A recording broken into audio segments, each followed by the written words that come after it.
Welcome to it's a wrap and recap of Chapter 1, Overview of Recording Basics. These first 9 lessons are the foundation of recording. It's where it all starts. And the subject of each lesson are a constant part of our discussions and lessons through the entire process of recording. This entire series will come back to these 9 lessons constantly. And we will eventually understand each lesson matter in great detail, far beyond the scope of Chapter 1, which was an overview of recording basics. As we come back to these things, we'll really understand them in great detail, which is quite important. But you have a basic understanding now, and let's recap that. So we started with computers. What are the minimum requirements for your DAW of choice? How will it handle plugins and virtual instruments? How much will it cost? We talked a little bit about hard drives, RAM, processors. We talked about a Mac or a PC. Which would you prefer to use, or which do you have? In the next lesson, we talked more about folders and files. Where are they on your computer? Are the folders labeled correctly? Are all the files in the proper folders? Can you find all the proper folders? And do you know how to manage them in the file names, move them, rename them, etc.? It's critical for your songs to be organized into the proper folders. In the next chapter, we talked about DAWs, digital audio workstations. We talked about that there are so many DAWs. How do we choose?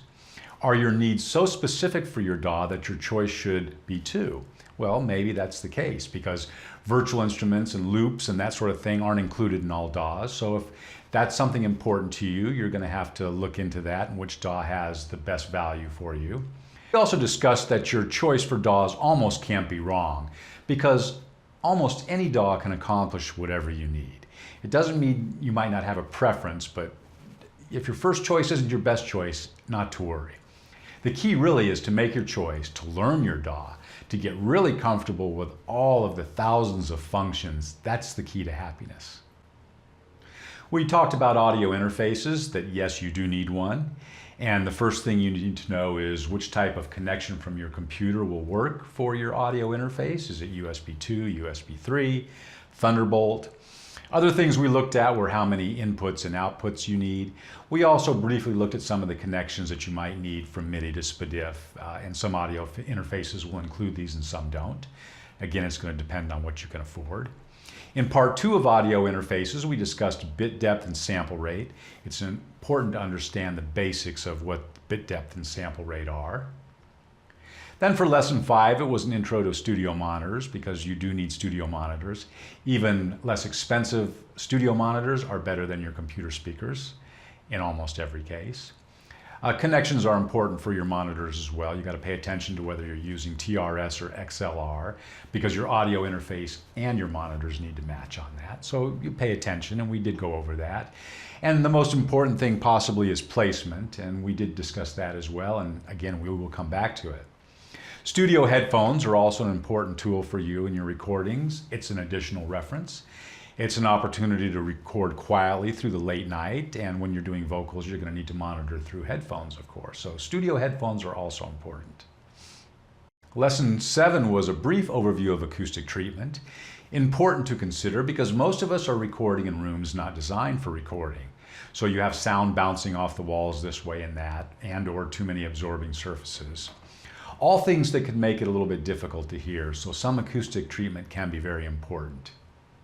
Studio mics are one of the more important needs for your studio. Looking at what you can afford, how many and what different types are important. It's pretty common to start with something as simple as a Shure SM57. It's something you'll always keep and use.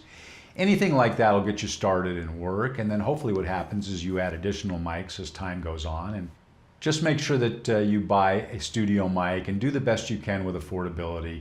I know there's a lot of expenses associated with all this, so any microphone will work to get you started, and there's some comfort in that. If you can upgrade it, great. If you have to upgrade it later down the road, that's also good. You won't throw one away.